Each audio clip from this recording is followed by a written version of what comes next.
much for joining me today. This is my channel, Rouse Rising, and I am Katie. Today we are going to talk about everything that I must have during my first trimester. I recently announced to everybody that I was pregnant, and I am now in my 15th week, so I am fresh out of the first trimester, and I'm ready and willing to talk about all the things that help me survive and get through those first few weeks of pregnancy that were actually, for me, pretty rough and pretty challenging this time around. And each pregnancy has its own set of challenges. Each pregnancy can be different. For me, this is my 5th baby, and it is my 7th pregnancy. I had 2 miscarriages earlier this year, so it's been a little bit stressful to get to this point and to know that baby is in there and developing well, very healthy. I'm really excited to share with you today everything that got me through the first trimester. I cannot wait to share this journey with you all. Be sure that you click subscribe and hit the notification bell so that you can stay up to date with everything going on this year. If you are new to my channel, then you might like to know that I share a lot about my family's natural and holistic lifestyle and approach to parenting. So throughout my videos, you will see a lot of recipes, natural remedies for sickness, that type of thing, things that we do to keep our family healthy and well. I am here to share all of that with you, especially pregnancy, birth, and postpartum. As a birth and postpartum doula and a midwife's assistant, it is my passion to share support with other women on this journey, the journey of the childbearing year and everything that it entails. Check out all my other videos. I've got first trimester tea, second trimester tea. I have what's in my doula bag, day in the life with a doula. Also on this channel, I have shared my birth videos with you, a few of them, and I've also shared all of my children's birth stories. So check out those videos if that's something that you're into and you want to see. If you seek inspiration and empowerment for your pregnancy, birth, and postpartum, that's what I'm here for. So I hope you guys enjoy, and let's dive right into the first trimester must-haves. So one of the first things I did when I found out that I was going to be pregnant was I went online and I ordered a bunch of bulk tea from Mountain Rose Herbs. It is my favorite place to order tea. So I gathered all the ingredients that I would need for my first trimester tea. This has hawthorn, meadowsweet, peppermint, ginger, and strawberry leaf in it. If you want to know all the details about those herbs, be sure to check out my, I will link it up here and down below in the description. Check out my first trimester tea video, how to make a first trimester bulk tea, and I give you all the details about that. This tea is really great. I make it by the half gallon. It is summertime, so I'm enjoying this tea iced with a little bit of honey to sweeten it. In the wintertime, I will drink it hot all day long. I love to make a big kettle of it and keep my kettle warmer on, and then drink it that way nice and warm with a little bit of honey, sometimes a little bit of almond milk. But for the summertime, this is my go-to. It helps keep me hydrated, it helps keep me nourished, and it provides me with all those essentials in this tea infusion that I might not be getting other places in my diet. It's so good. So I highly recommend going to Mountain Rose Herbs and collecting the herbs for each of your trimesters. Go ahead and order those herbs in bulk. You will save a ton of money than buying the little sachets. You will save a ton of money buying your tea in bulk and just making it yourself right off the bat. You buy all 3 trimesters worth of bulk tea. You can make them all, store them in giant mason jars, and then you have it on hand anytime you want to make a half gallon of your favorite herbal tea. So also with first trimester for some moms comes nausea, and this pregnancy there has been no exception. And actually the pregnancy that I had earlier this year, I went to 9 weeks and miscarried. That pregnancy I was also incredibly nauseous for about 3 weeks. I have found a lot of things have helped. One thing that I do like to do is I keep peppermint essential oil on hand, and back there is my diffuser, so I will diffuse peppermint essential oil, and I also wear a diffuser necklace, and when I'm especially feeling nauseous, I'll either smell it from the bottom or I can drop some onto my diffuser necklace, and I have it right here around my neck, helping to ease nausea throughout the day as needed. and peppermint essential oil is really great. I do caution if you're in third trimester or if you have a 1-year-old in your home to consider not using peppermint essential oil. But if that is not the case for you, then definitely it is a godsend to help with nausea. Also, it's really great when you're in labor and nausea kicks in. For some women, they will have nausea throughout their labor. For me, nausea kicks in around transition, so I like to put a couple drops into a bowl, and then when I'm feeling like I'm going to be sick, I just hold the bowl up to my face. I take a deep breath in, and this just nips the nausea right in the tush, and it helps so much in labor also. Now, I know I said caution it in third trimester. Do not use it excessively. Using a little bit during labor to help with nausea is not going to have that much of an effect, especially if you're just smelling it on your milk supply. Your body's already started to produce colostrum. Everything is already kind of going and getting ready for that baby. So using a tiny bit during transition in your labor is not going to put that much of a dent on your milk supply. Also, another essential oil that I really like, and this one is a Vitality blend from Young Living. You can actually drop some of this into your water, and that will help you be able to drink water, because if you're like me in first trimester, drinking water was pretty difficult for me to do. I was drinking a lot of my tea, but just when I had met my limit for the day of tea, I also needed to stay hydrated with water, especially during the summertime, and drinking water was just, I don't know what it was about drinking water. It made me feel really sick. It was just tough to stay hydrated. So I found that adding this Citrus Fresh Vitality to my water was really helpful and helped me stay hydrated and refreshed. We really love seltzer water in this house. So I drank quite a few cans of seltzer water throughout first trimester. Usually in the evening, it was nice to have a nice cold berry flavored or lime flavored seltzer water. Just the bubbles and everything just helped settle my stomach, and it was really nice. For me, when nausea got really bad and nothing else seemed to help, what I resorted to was vitamin B6. Vitamin B6 is really great at easing nausea, and I was taking 25 milligrams of vitamin B6 about 3 to 4 times a day. As my day went on, my nausea got worse, and usually by 6 p.m. I was vomiting. So, might be too much information, but if you're in your first trimester, then you probably understand if you're experiencing nausea, it's horrendous. It wrecks your whole day. You can't hardly move. It's just really terrible. So, it's amazing how well vitamin B6 helped ease my nausea. And then I also, this might not be for everybody, but for me it was a lifesaver, especially when I was traveling to Virginia, and I spent a couple weeks in Virginia with my 4 kids. It was just me and my 4 children there traveling, and I took the combination of vitamin B6 and I took half a tablet. This is the tablet form because it's the only one that has the proper ingredient to help lessen nausea. But I took half a tablet. It made me a little bit sleepy, but the combination of the two really, really helped ease and basically make my nausea non-existent, to the point where I was able to eat and function on a daily basis and take care of my 4 children. So major thumbs up and props for that combination in your first trimester. I also kept on hand in my purse or easily available to me throughout the house in my medicine cabinet. This is Ginger Rescue, and this one is kid friendly. It's also pregnancy friendly. This one is Mighty Mango, and they're just these little tablets that these little pastilles that I would suck on when I was feeling especially queasy and just trying to make it through. These little tablets were really helpful. The Mighty Mango is a little bit of tartness in there with the ginger, so that was super helpful for me. And then Gin-Gins. These are great. These are really chewy. They're like hard, chewy little candies, and they come in individual little wrappers like this.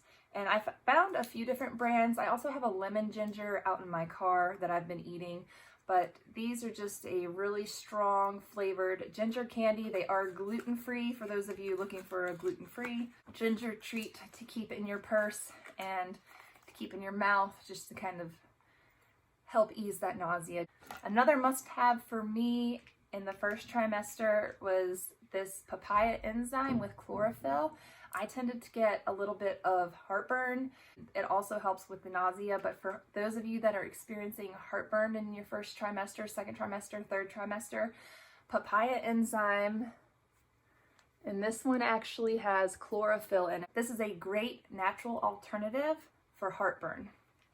Love my papaya enzyme, and it tastes really good. So Tums or papaya enzyme, I go with papaya enzyme. One thing I really struggled with in a few of my pregnancy was restless legs. This pregnancy was no exception. It hit with a vengeance around the 12-week mark. I mean, horrible. All day, all night, restless legs. It was causing me insomnia. I was struggling. So there was a few things that I did. I took this clear restless leg relief. It helps with cramps, spasms, and it is a homeopathic formula. This worked really well. So it took about a day and a half for this to just like get in my system and really do the work that it needed. I was taking it daily. And then I was also taking another homeopathic remedy by Highlands called Restful Legs. It relieves itching, crawling, tingling sensation in legs, urge to move legs, and leg jerks.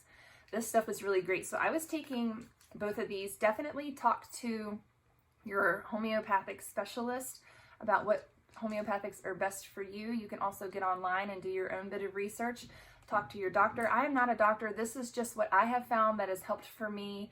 I've had 5 pregnancies, so I have quite a bit of experience with a lot of this stuff, and I have worked very closely with OBGYNs and midwives. I have referred to them for anything that I have taken or put into my body as far as medicinals when it comes to pregnancy and relieving pregnancy symptoms. So I really found that these 2 remedies were really helpful for me in easing the restless legs. Another thing that is great for restless legs, but for some reason it just wasn't quite doing the trick for me this time around, is magnesium. So I was actually taking, and I still am taking, different forms of magnesium given the day and what I feel up for. Every single night I put on this Jordan Essentials magnesium lotion. This is amazing. It is a non-toxic lotion, and it has aloe, sunflower oil, and jojoba.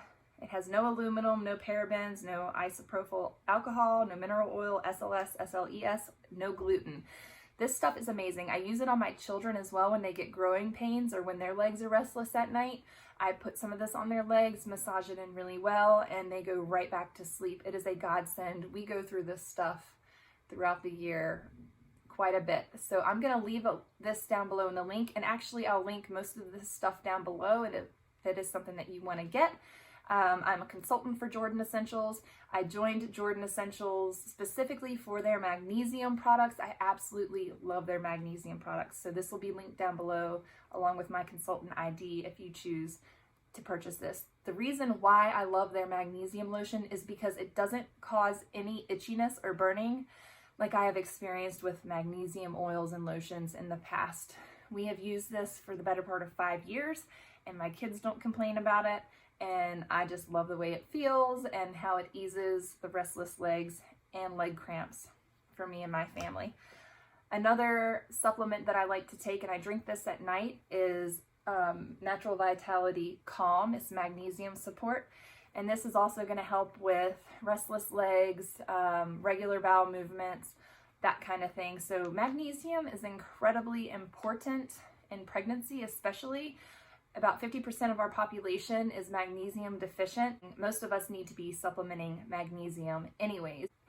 If you are getting headaches, if you are getting muscle twitches, like if your eye is twitching, if you're having muscle spasms, magnesium is really great at easing that and helping with those types of things. So I tend to get really horrendous headaches in pregnancy also, and luckily so far in this pregnancy I have not had a single migraine, but typically I can get migraines, and so I was looking for a natural alternative to help with migraines, and I have a Magnesium Plus stick, and this has magnesium, essential oil, lavender, sweet basil, frankincense and peppermint. And so what I would do, it smells amazing. This is also from Jordan Essentials, is when I get a headache, I just rub it across my forehead, I rub it on my temples, and I rub it on the back of my neck, and it helps ease headaches.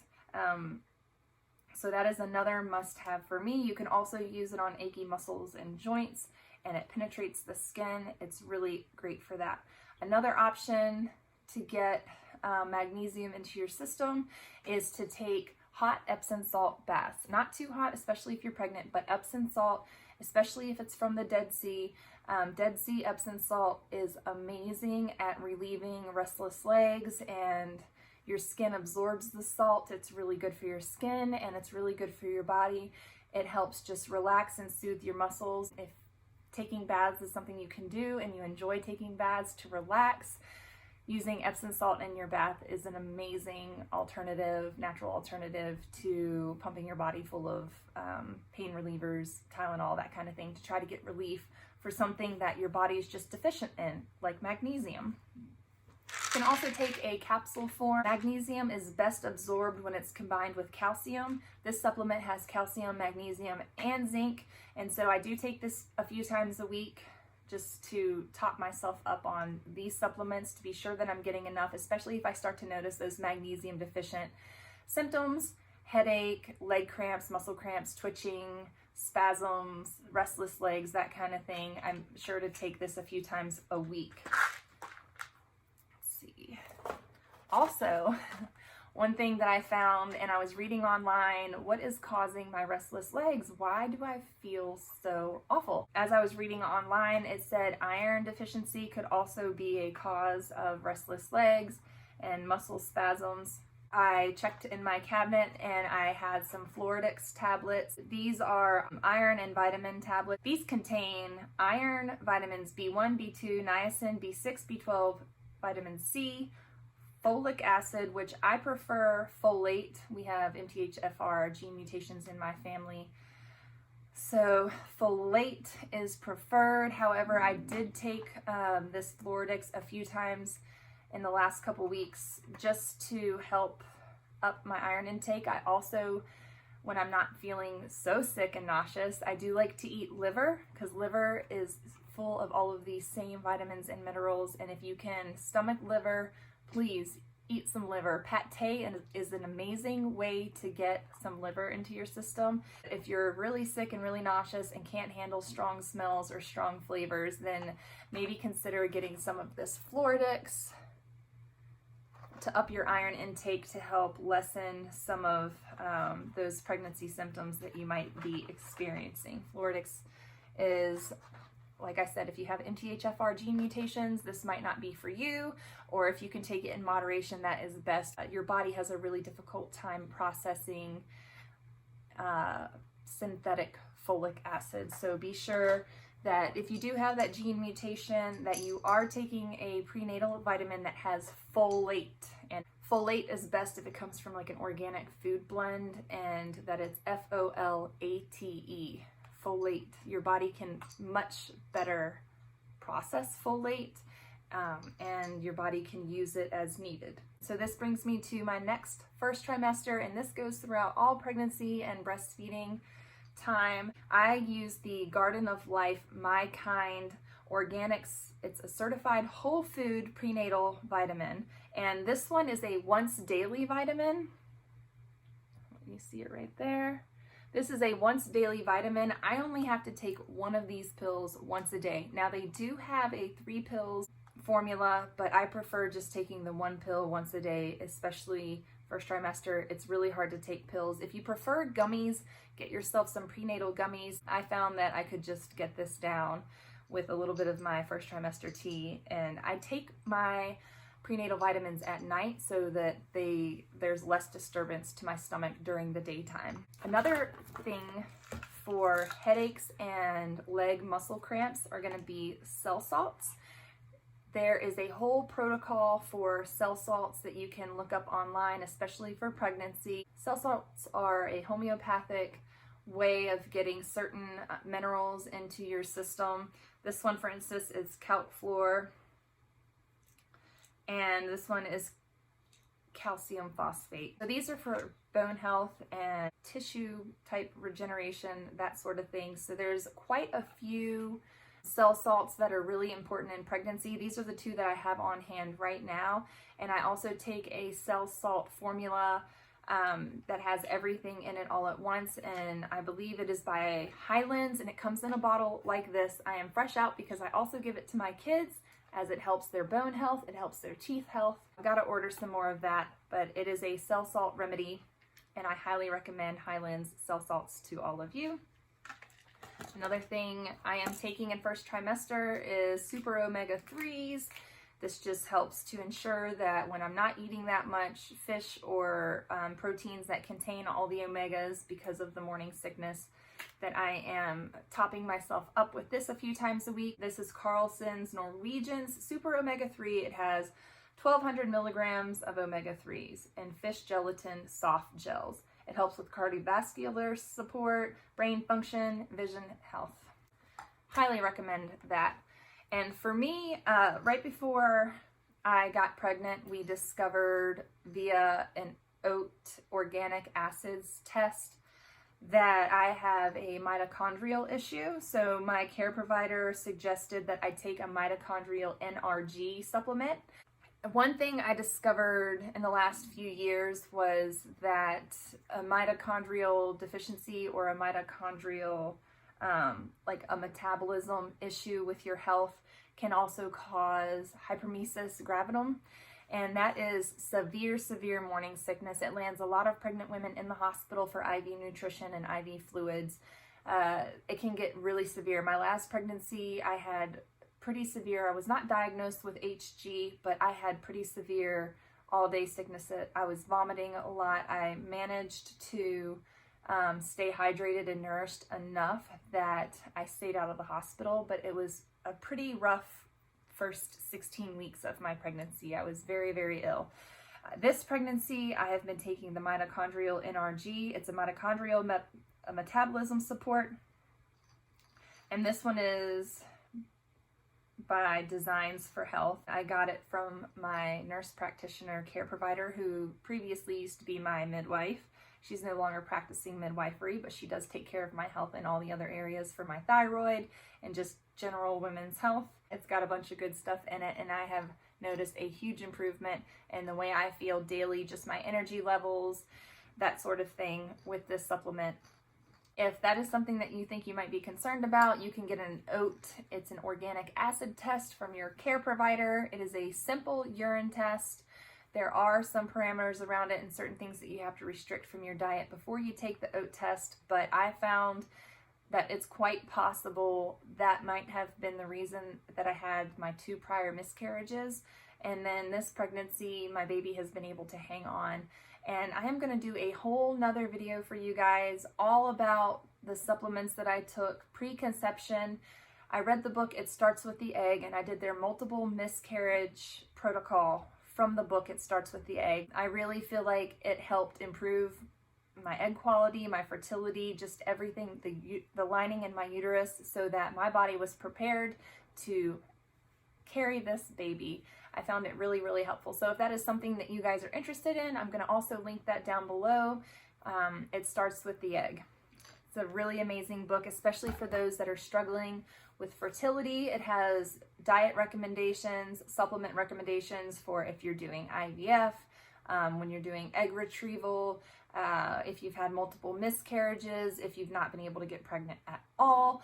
It's just a very well-rounded book for anybody that's struggling with fertility, and I think I learned so much from that book. It really is one that I love. I borrowed it from my library, and I need to purchase it and get it in my own personal library. Speaking of library books, I am a doula, so I have a very extensive collection of pregnancy, birth, postpartum, raising children health books. I talked earlier about some homeopathic remedies that I was using, and I cannot recommend this book enough to have in your home personal health library. This is Homeopathic Medicine for Children and Infants. I also use it for myself. It's a great reference book and tells you every single symptom and thing and what homeopathic remedy that you can use to treat those symptoms. Everything from stubbed toes to hives and smashed finger or toes, like I said. And then there's just so many different things in here. It's really an amazing book. If you're into homeopathics, you want to give them a try, I highly recommend having this book in your library. Another book that I like to recommend is The Nursing Mother's Herbal. This book is really great about telling you what herbs are safe to take when you're nursing. I am still nursing our 2-year-old daughter throughout this pregnancy, so I want to be sure that the herbs that I am taking are safe for pregnancy and for my nursing baby. And also the Wise Woman Herbal for the childbearing year. This is by Suzanne Weed. I got most of the recommendations for my first trimester, second trimester, third trimester teas from this book, and I also did some online research of my own to decide what herbs to include in my herbal tea blends for pregnancy. So this is another really excellent book. It goes over all the herbs for preconception, conception, pregnancy, birth, postpartum, what's safe, what's best to take when. And so I have just referenced this book so many times in the last 8 years. It's one of my favorites. It's getting old and worn out, but it's really a great book to have. It was gifted to me by a very special friend, and I will always cherish it. I might have to get a new copy one day because it might be completely worn out by the time my children have kids. Nutrition in first trimester is really important, and I actually read a few studies where it was recommended to drink bone broth in your first trimester. It's best to drink it first thing in the morning to coat your stomach and to kind of really help ease nausea. Bone broth is full of vitamins and nutrients, minerals from the bones, and this is my elk bone broth. I will link the recipe above, and you can use any kind of bones, chicken bones, beef bones, pig bones if you want, but we had elk bones from a hunt from an elk that we had gotten. I made sure that I saved all the bone marrow bones, and then I roast them and I cook them for a long time in a pressure cooker, and then I slow cook them, and it makes the most amazing bone broth. And I was drinking this a few times a week in the morning. When I first got up, this is frozen right now, but in the morning what I would do is heat up myself a cup of bone broth and have that. For me, breakfast was the most easiest meal of the day for me to eat during first trimester. I would make a huge breakfast for myself, and it would kind of keep me going all day long. As the day went on and into the evening, I got sicker and sicker, and by evening time I wasn't able to make dinner, and I just kind of, whatever I had to feed the family on hand was what they got, and a lot of times I was skipping dinner, so it was really tough for me to eat during first trimester. But for breakfast I would make things like scrambled eggs with spinach, and I would add a little bit of bone broth to my scrambled eggs with spinach. I would make sure to have fruit, sourdough bread, and then for snack I would have like Greek yogurt. I am eating a little bit of dairy right now, not a whole lot, but Greek yogurt just to try to get in some extra protein and fat in my diet. And then another thing I found really helpful for first trimester nutrition, especially during the summertime, was we drink a lot of smoothies, and I found like an afternoon smoothie was really great for me. I tried to cram in all the nutrition that I could into my smoothies, spinach, fruit, kefir, which is a probiotic drink. I would add probiotic capsules, so I would just open up a few of these probiotics. This is the Renew Life Health and Wellness Ultimate Flora Probiotic for Women. And then if I was making a smoothie for all of my family to enjoy, this specific probiotic was recommended to me by my care provider. It is a Mega Spore Biotic probiotic supplement from Microbiome Labs. And this is amazing. So if you have slow bowels in your first trimester, our digestion slows down, our body tries to absorb everything that it can for the pregnancy. I found that I had a little bit of an issue with constipation. Yes, some of us go through that in first trimester. And when I take these probiotics at night, every single night, I was very regular, and I was so grateful. These are a godsend. I'm still taking them probably every couple of nights because I don't remember to take them every night. I'm no longer having bowel issues, but these are very helpful. I also found that taking a really good probiotic helped ease my nausea. So that was another great reason to have a probiotic on hand in your first trimester. Yeah, I think that does it for first trimester must-haves, at least what I must have for my first trimester of pregnancy. If there's anything that you guys have found that has just been so supportive and amazing for you to have during your first trimester, please leave it down in the comments below. I would love to hear your suggestions and recommendations, and then other mothers can join in and read through those comments and see what is going to be helpful for them, what can they try to help improve their first trimester symptoms. Hope you guys found all of this information really helpful. Thank you so much for joining me today. I had so much fun explaining all of my first trimester must-haves with you. Be sure to click the subscribe button so you can stay up with all of my future pregnancy videos. And then, of course, the holidays are coming up, so we're going to be doing a lot of cooking, a lot of baking, a lot of fun stuff in the kitchen as well with our family. Thank you guys so much for watching. Until next time, bye!